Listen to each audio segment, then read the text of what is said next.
Hello everyone, आप सबका स्वागत है आज के सेशन 20 जीके क्वेश्चंस में। तो आज के न्यूज़पेपर हिंदू और इंडियन एक्सप्रेस के जो इंपॉर्टेंट क्वेश्चंस है वो यहाँ पे ड्राफ्टेड है। न्यूज़ एनालिसिस देखिए, उसके बेसिस पे क्वेश्चंस करिए, तब आप इनको अच्छे से समझ पाएंगे। पहला क्वेश्चन देखते हैं, when did Russia launch its full scale invasion of Ukraine. Russia ने यूक्रेन के ऊपर पे अटैक किस पर्टिकुलर डेट को करा था। डेट जो है आपके एग्जाम से पूछी जाती हैं, जो इंपॉर्टेंट डेट्स होते हैं, बहुत इंपॉर्टेंट डेट्स वो पूछी जाती हैं। सो डेट थी 24 फरवरी 2022 जब रशिया फुल स्केल इन्वेजन करा। तो फर्स्ट का correct answer option B. Next पे आते हैं, which two regions were annexed by Russia and declared as Russian territory not internationally recognised. कौन सी दो टेरिटरीज हैं जो रशिया ने एनेक्स करी थी और करंटली अभी उन्हें recognise as a Russian territory नहीं किया गया है। जो मेन आपका जो मेन पॉइंट है जहां पे आपका फाइट चल रहा है वो दो रीजन आपके डोनेस्क और लोहांस्क, और ये दोनों रीजन एक अगर ज्योग्राफिकल रीजन की बात करी जाए तो डोनबास रीजन है जिसमें दोनों प्रोविंसेस आपके रहते हैं। तो सेकंड का करेक्ट आंसर होगा सी।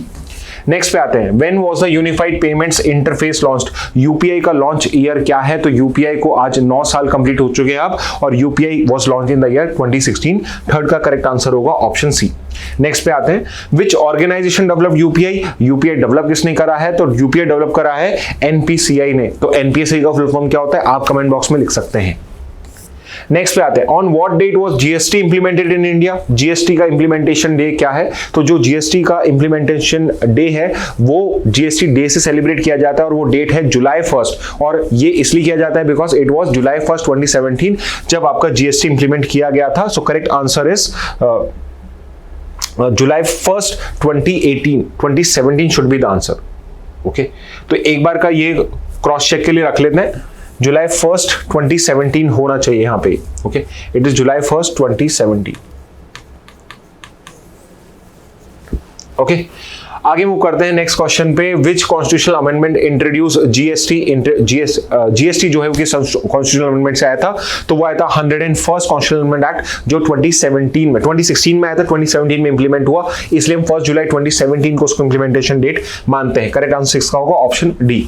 नेक्स्ट पे आते हैं, which GST component applies to inter state transaction.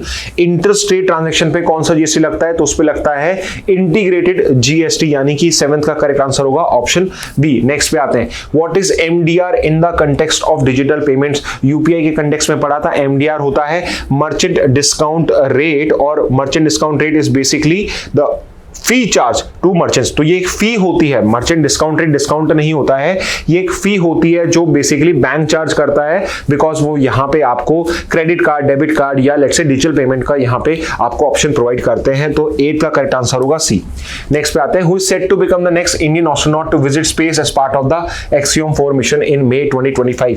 तो राकेश शर्मा फर्स्ट थे, और सेकेंड इंडियन एस्ट्रोनॉट्स जो आपके इंडियन एस्ट्रोनॉट्स बनने वाले हैं वो हैं आपके शुभांशु शुक्ला। तो 9th का करेक्ट आंसर होगा ऑप्शन ए। नेक्स्ट पे आते हैं, विच launch vehicle will be used for Gaganyaan.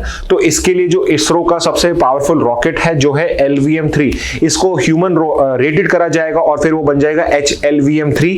तो अगर आपके ऑप्शंस में LVM-3 लिखा हो या HLVM-3 लिखा हो तो HLVM-3 को ऑप्शन को सही मानना। अगर HLVM-3 नहीं लिखा है तो LVM would also be the correct answer. तो करेक्ट आंसर 10th का होगा ऑप्शन डी। नेक्स्ट पे आते हैं, which of the following is not one of the 4 selected astronauts for Gaganyaan. तो इनमें से कौन सा है जो वन ऑफ द 4 एस्ट्रोनॉट्स नहीं है। तो आई एम श्योर अगर आप यहां पे देख पा रहे हैं, Rohan Sharma is not one of those particular astronauts या गगन यात्री जो आपके शॉर्टलिस्टेड करे गए हैं। Prashant Balakrishna Nair group captain, Angad Pratap group captain, Ajit Krishnan group captain and your Shubhanshu Shukla group captain. 4 group captain Indian air force के ऑफिसर्स एंड शॉर्टलिस्ट हुए हैं। Rohan Sharma is not one of those officers. तो करेक्ट आंसर 11th का होगा ऑप्शन सी। नेक्स्ट पे आते हैं, which of the following is amongst India's top export sector in FY25। कौन सा वो सेक्टर है जो इंडिया का टॉप एक्सपोर्ट सेक्टर है। तो इंडिया क्रूड ऑयल सबसे ज्यादा इंपोर्ट करता है, बट पेट्रोलियम प्रोडक्ट्स को भी एक्सपोर्ट करता है, और वो उसका टॉप मोस्ट एक्सपोर्ट सेक्टर है। तो 12th का करेक्ट आंसर होगा बी। और 13 का इंडिया का सबसे significant import commodity by value का, वैल्यू के टर्म्स में देखे जाए, नंबर के टर्म्स में नहीं, वैल्यू के टर्म्स में कितना पैसा हम दे रहे हैं। तो उस सिग्निफिकेंट उस बेसिस पे अगर हम देखें तो सबसे सिग्निफिकेंट इंपोर्ट कमोडिटी क्या है, तो वो हो जाएगा आपका क्रूड ऑयल। तो 13 का करेक्ट आंसर है ऑप्शन डी। नेक्स्ट पे आते हैं, which country is India's largest export destination in financial 25। तो हमने पिछले फाइनेंशियल 25 के अंदर में, यानी कि 1 अप्रैल 24 से लेके मार्च 31 2025 में सबसे ज्यादा एक्सपोर्ट किस कंट्री को कर रहे हैं, तो वो एक्सपोर्ट करे गए हैं यूनाइटेड स्टेट्स को। तो करेक्ट आंसर 14 का होगा ए।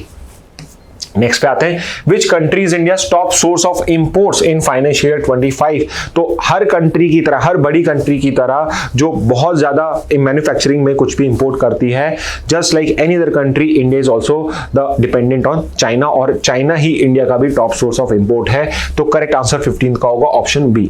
नेक्स्ट पे आते हैं, which 2 countries are collaborating on the NISAR mission. तो अगर आपको निसार का फुल फॉर्म पता है तो आप इजिली कर पाओगे। Nisar stands for NASA and ISRO synthetic aperture radar. NASA US की स्पेस एजेंसी है, इसरो इंडिया की स्पेस एजेंसी है। तो जो निसार है वो कोलैबोरेशन है बिटवीन इंडिया एंड यूएस। 16 का correct answer option C.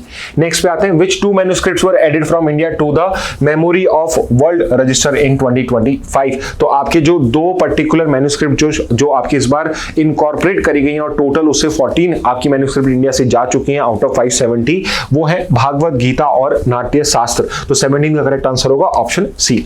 Next पे आते हैं, how many chapter does the Bhagavad Gita contain. तो ये एक बहुत जनरल नॉलेज का क्वेश्चन है कि भागवत गीता के अंदर में चैप्टर्स कितने हैं। सो यू शुड नो कि जो भागवत गीता है उसके अंदर में 18 चैप्टर्स या 18 अध्याय हैं। तो करेक्ट आंसर 18 का होगा ऑप्शन ए। नेक्स्ट पे आते हैं, who is traditionally believe to be the author of the Natya Shastra. Natya Shastra है जो आपकी परफॉर्मिंग आर्ट्स बेस्ड बुक है, one of the oldest book of the world है परफॉर्मिंग आर्ट्स पे। वो पर्टिकुलर बुक के ऑथर कौन थे, तो it is believe it was written by Rishi Bharat Muni. Bharat मुनि वाज द वन जिन्होंने ये लिखा था। तो करेक्ट आंसर 19 का होगा B. Finally last question for today, which Indian ministry organizes the Kailash Mansarovar Yatra. कौन सी इंडियन मिनिस्ट्री है जो कैलाश मानसरोवर यात्रा को ऑर्गेनाइज करती है। तो बिकॉज कैलाश मानसरोवर यात्रा के लिए आपको बॉर्डर क्रॉस करके चाइना में जाना होता है, तो इसका कोऑर्डिनेशन इंडिया में मिनिस्ट्री ऑफ एक्सटर्नल अफेयर्स है, वो चाइना के साथ करती है। इसलिए इसका करेक्ट आंसर या मिनिस्ट्री जो इसको करती है वो है ministry of external affairs, option number C. तो 20 का करेक्ट आंसर होगा ऑप्शन सी। ओके, तो student these were the important 20 GK question from today's newspaper. इससे ज्यादा भी हो सकते हैं, इंपॉर्टेंट हो सकता है इसमें आपको कुछ कम इंपॉर्टेंट लगे, बट आई वुड से कि ये सारे क्वेश्चन बहुत ही रेलिवेंट हैं आपके क्लैट और एलेट एग्जाम्स के लिए। तो मेक श्योर आप न्यूज़पेपर को रीडिंग अच्छे से करें, और फिर उसमें से जो इंपॉर्टेंट नोट्स बनाने आप न्यूज एनालिसिस बनाएं, और इन क्वेश्चंस को भी कहीं नोट डाउन कर सके तो इनको भी करें। Okay, so with this message let's end today session. Thank you and have a very nice day.